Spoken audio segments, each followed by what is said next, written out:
what you see, like a battery. I'm staying charged on my feet, I'm like a factory. How you doing, guys? Welcome to ZukaTube. In today's episode, we're going to be reviewing Loki, episode 1 on Disney+. This episode is called Glorious Purpose. It's the first episode of this series. Basically, at this point in the show, the way they're introducing it, he's only been in like 2 MCU movies.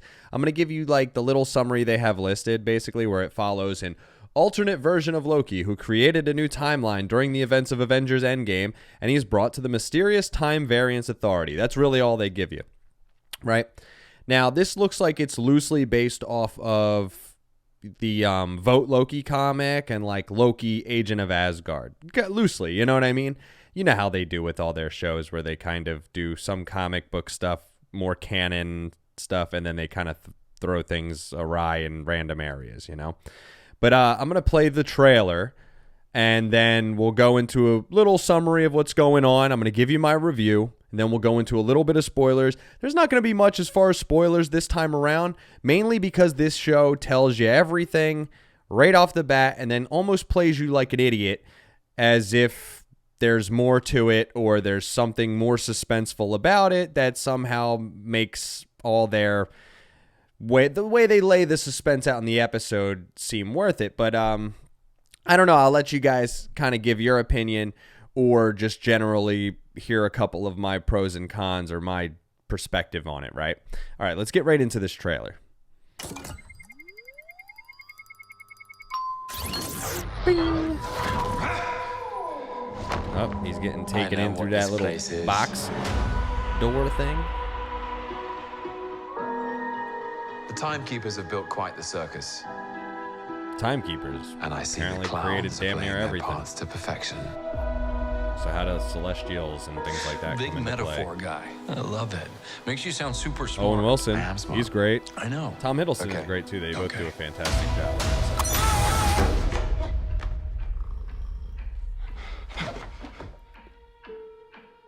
Oh, that guy's so Please sign scary. to verify this is everything you've ever said. This is absurd. This kind of little stuff is funny. Sign this too.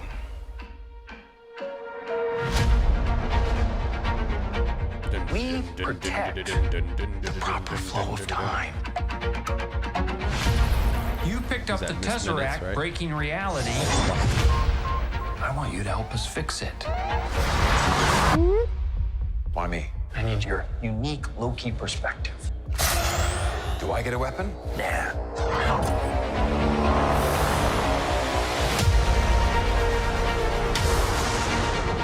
Yeah, these timekeepers, they You just, really believe in this Loki they variant? run shit. All things. It's like the Matrix. Luckily, he believes in himself enough for the both of us. It is adorable. Ooh, you dark think you shadowy could possibly figure. Oh man, who is manipulate that me? person? Luke. I'm 10 steps ahead of you. You're not big on Oh, it trust, looks like are a you? giant candy cane. You can trust me. Loki, I've studied almost every moment of your entire life. You've literally stabbed people in the back like 50 times. I'd never do it again. You'd never do it. Some good action stuff it looks like for the future episodes. Who knows though, you know? Alright, so pretty decent trailer for the most part, right? Well, this show starts out and basically it's right at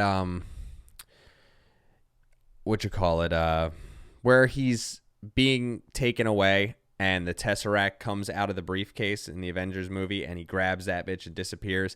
It's starting basically at that. He teleports into the desert and, you know, all these like local villagers show up or whatever. And he tries to like, you know, be like, I'm Loki, you know, the whole deal. And they kind of like just mock him like, who is he, blah, blah, blah. And you get the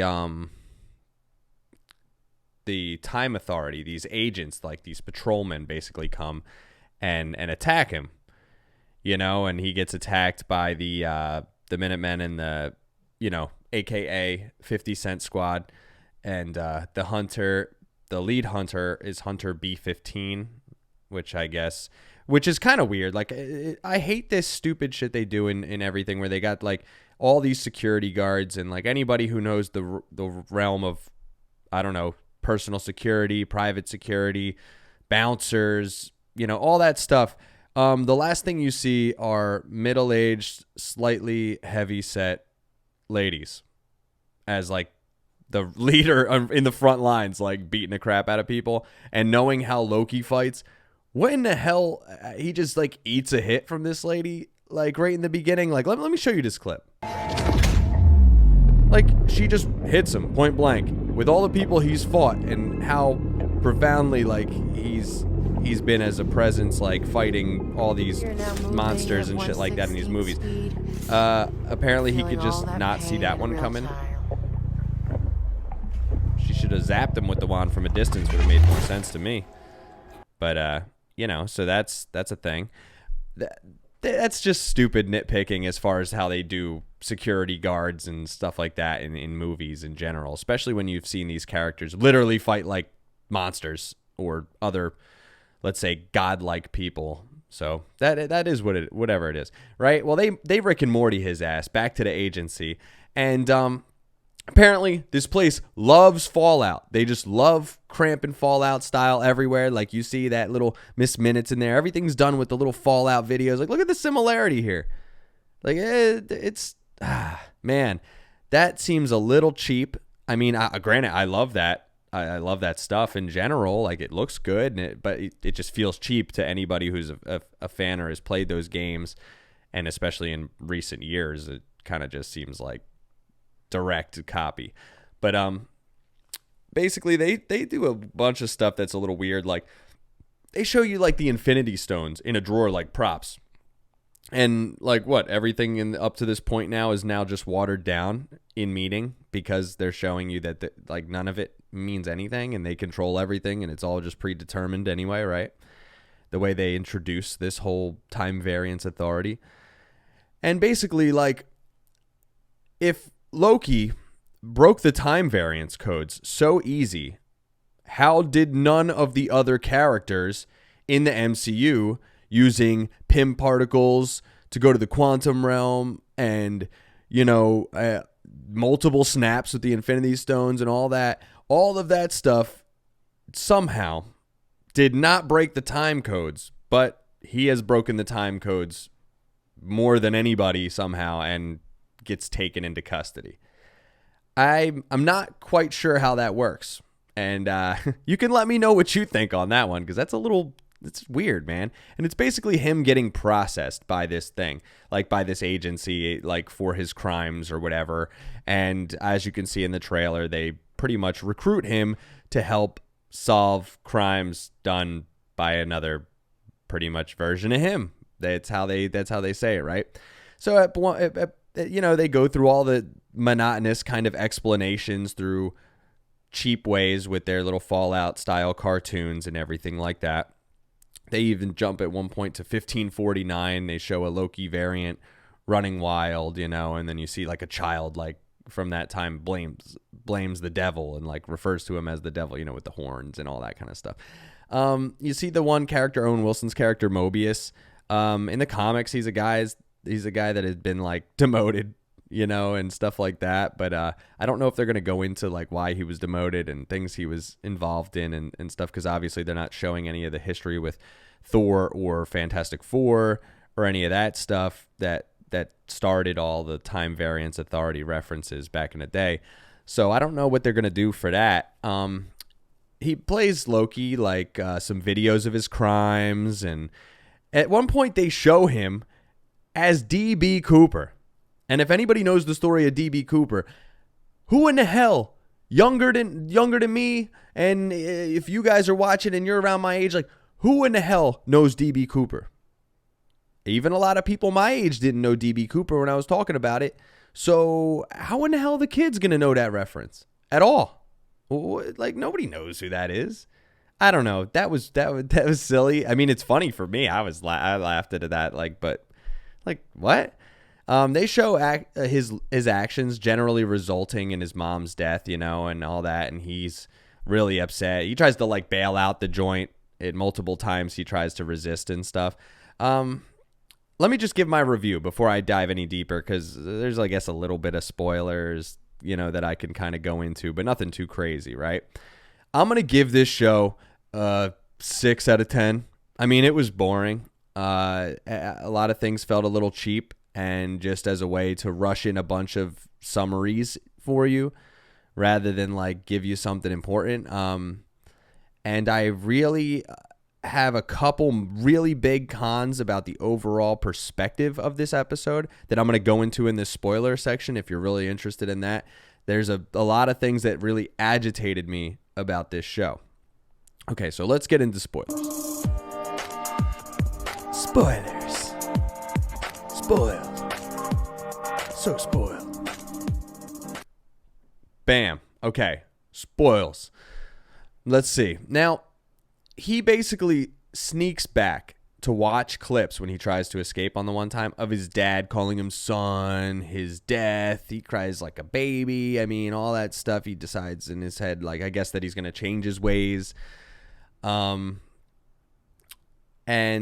you kind of get like the whole point of this show. It's him becoming more of a good guy and technically being the anti-hero that we all apparently deserve or some crap, and it's going to be whatever. But after that, it shows like a jump, and it's like 1858, and it shows a Loki variant attacking the Minutemen, and it's the hooded character that like is the mystery end of the character. But we all know, because they said in the beginning and pretty much in the summaries of the trailers and all that stuff, that it's a Loki variant.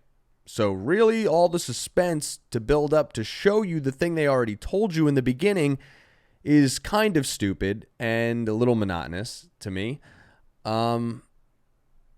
It portrays life as like absolutely irrelevant, let alone things like the Infinity Stones. It's like very much an offshoot of the Matrix to me, like honestly, which aside from like watering down and making like no importance to all the Marvel films to this day, it's also setting like a precedent for the next ones. Like if this is to this degree what they say it is, which I'm assuming they're going to show that it's not, or there's more to this all, because if not, the Eternals would be pretty much meaningless of a movie to watch. Like I don't know if they grab that, or if there's a lot we're about to see that is going to obviously give us hype about these other movies.